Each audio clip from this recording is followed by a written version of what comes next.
नमस्कार, शिल्पाज किचनमध्ये आपलं मनापासून स्वागत आहे। आज आपण वाम मच्छीची रेसिपी पाहणार आहोत। ईल, वांबट किंवा वाम तुमच्याकडे काय म्हणतात ते मला कमेंटमध्ये जरूर सांगा। आणि व्हिडिओवर जर नवीन असाल तर व्हिडिओला सबस्क्राईब करायला अजिबात विसरू नका आणि लाईक करायला पण अजिबात विसरू नका। चला तर मग आता रेसिपीला आपण सुरुवात करूया।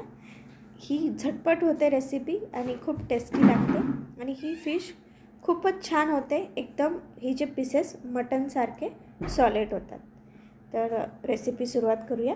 त्यासाठी मी ही अर्धा किलो वाम घेतलेली आहे आणि ही स्वच्छ धुवून घेतलेली आहे। मी स्वच्छ साफ करून घेतलेली आहे आणि तिचे पीसेस करून घेतलेले आहेत। आता यामध्ये मी 1.5 टीस्पून सॉल्ट ॲड केलेला आहे आणि त्यासोबत 1 टीस्पून टर्मरिक पावडर पण ॲड केलेली आहे। आणि त्यासोबत मी आता यामध्ये एका लिंबाचा रस पण ॲड करणार आहे, एक लेमन ज्यूस पण ॲड करणार आहे। आणि याला आपल्याला ॲड केल्याच्या नंतर हे सगळं आपल्याला त्या माशीच्या पीसेसला लावून घ्यायचं आहे पूर्णपणे, जेणेकरून मीठ, हळद आणि लिंबाचा रस पूर्णपणे फिशच्या पीसेसला लागला पाहिजे आणि त्यामध्ये याची चव उतरली पाहिजे। त्यामुळे आपण जेव्हा करी किंवा फ्राय बनवतो तेव्हा ते पीसेस असे फिके फिके लागणार नाहीत, सपक लागणार नाहीत। त्यांना मीठ आणि लिंबाचा पूर्णपणे स्वाद गेला पाहिजे आणि त्यासाठी आपण हे 10 ते 15 मिनटं तुम्ही ठेवू शकता। जर तुमच्याकडे वेळ नसेल तर तुम्ही लगेच फिशची करी करायला घेतली तरी चालेल, पण 10-15 मिनटं जर ठेवलं तर ते छानपैकी त्या फिशच्या पीसेसला मीठ, हळद आणि लिंबाचा स्वाद येतो। त्यासाठी 10 ते 15 मिनटं आपण हे ठेवून देऊया।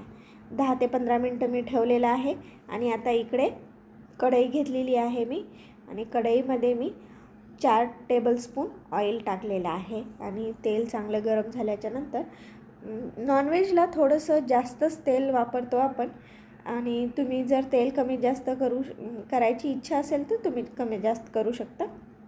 मी 4 टेबलस्पून तेल घेतलेलं आहे आणि त्यामध्ये 2 टीस्पून जिंजर गार्लिक पेस्ट घेतलेली आहे आणि ही मी पेस्ट अशी ओबडधोबडच खलबत्त्यामध्येच वाटून घेतलेली आहे आणि ही आता छान अशी गोल्डन होईपर्यंत आपण हिला तेलामध्ये परतून घेणार आहोत। ती परतल्याच्या नंतर यामध्ये मी 1 ते 1.5 चम्मच लाल मिरची पावडर टाकलेली आहे।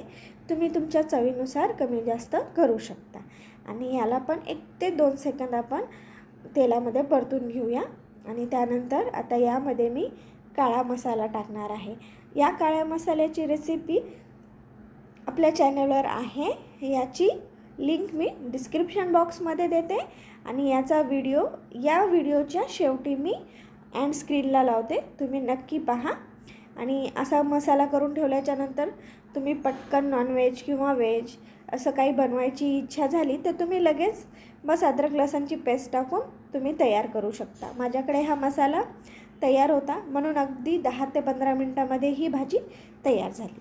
आता मी हा मसाला 2 मोठे चम्मच मसाला घेतलेला आहे आणि हा पण तेलामध्ये टाकलेला आहे आणि याला 1 ते 2 मिनटं मी परतून घेते, कारण हे मसाले आपण पूर्ण भाजूनच घेतलेले होते आणि मग हा मसाला बनवला होता, त्यामुळे जास्त वेळ तेलामध्ये भाजायची आवश्यकता नाही। आता हे मसाले चांगले परतल्याच्या नंतर यामध्ये आपण आता फिश टाकून घेऊया आणि आपण आधी 10 ते 15 मिनटं हिला ठेवलं होतं आणि नंतर ही आपली बाकीची तयारी करेपर्यंत पण थोडासा वेळ गेला।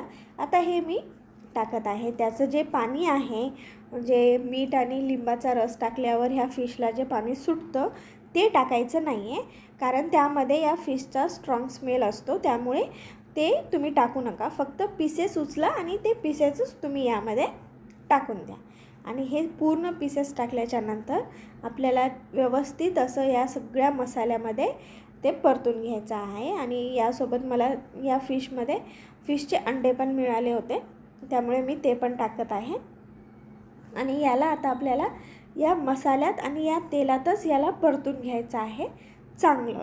पाणी आत्ताच टाकायची आवश्यकता नाही, पूर्ण मसाल्यामध्ये आपण परतून घेऊया। आणि मी थोडासा वरून 1 चम्मच कांदा लसूण मसाला ॲड केलेला आहे मी एव्हरेस्टचा कांदा लसूण मसाला टाकलेला आहे. तुम्ही तुमच्या आवडीचा कोणताही ब्रँड वापरू शकता. आणि हलक्या हाताने आता हे आपण या तेलामध्ये मिक्स करून घेऊया, मसाल्यामध्ये मिक्स करून घेऊया. यामुळे या पूर्ण फिशला मसाला लागतो. आणि या फिशची खासियत अशी आहे की या फिशमध्ये काटा एकच असतो. असे छोटे छोटे जे रोहू फिश, कतला फिश असते त्यामध्ये कसे छोटे छोटे जे काटे असतात ते काटे या फिशमध्ये नसतात. एकच असा काटा असतो. आणि हे तुम्ही मुलांना खायला देऊ शकता. मुलं आरामात खाऊ शकतात. आणि ही भाजी झाल्याच्यानंतर मटनच्या पीसेससारखे हे फिशचे पीस जे आहेत ते सॉलिड बनतात. अशी जसं की रोहू आणि कतला फिशचे जसे सॉफ्ट होतात ना, त्याप्रमाणे नाही. या फिशचे जे पीस आहेत ते एकदम असे सॉलिड बनतात मटनसारखे.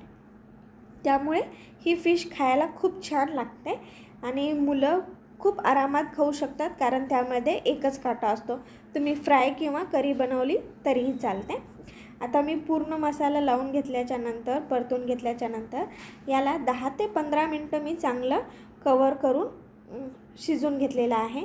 पहा किती छान तेल सुटलेलं आहे आणि फिशला थोडंसं पाणी पण सुटलेलं आहे.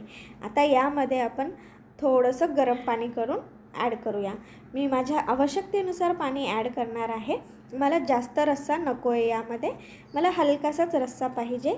आणि मी हे भातासोबत खाणार आहे, त्यामुळे मला हलकासाच रस्सा पाहिजे. आणि जर तुम्ही भाकरीसोबत किंवा चपातीसोबत जर खात असाल तर तुम्ही जास्त रस्सा बनवला तरीही चालेल. मी हलकासा बनवत आहे.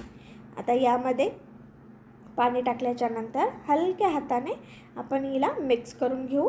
आणि आता छान अशी एक उकळी आणू देऊया. आणि यानंतर उकळी आल्याच्यानंतर यावर तुम्ही बारीक चिरलेली कोथिंबीर पण ॲड करा. आणि मीठ मी वरून टाकलेलं नाही आहे, कारण मीठ मला असं वाटतं बरोबर आहे, त्यामुळं मी मीठ वरून टाकलेलं नाही आहे. तुम्ही त्याला टेस्ट करून मीठ वरून टाकू शकता. हे पहा, फिश करी झालेली आहे आणि मी ही सर्व केलेली आहे. मस्त असा छान लुसलुशीत भात केलेला आहे. आणि ही फिश करी त्यासोबत मी कांदा, गाजर, काकडी, मुळा पण घेतलेला आहे. आणि मस्त हा आमचा रात्रीचा डिनर होता. आणि पटकन अशी ही होणारी रेसिपी आहे. तुम्ही करून पहा. आणि ही जेवढी टेस्टी दिसते ना, तेवढीच खायलाही ती खूप टेस्टी आहे. आणि हिचा स्वाद तुम्हाला चखण्यासाठी तुम्हाला ही रेसिपी करून पाहावी लागेल. आणि मगच तुम्हाला ही किती छान आणि किती मस्त झाली हे समजेल. चला तर मग पुन्हा भेटू एका नवीन व्हिडिओमध्ये. तोपर्यंत खात राहा, मस्त राहा.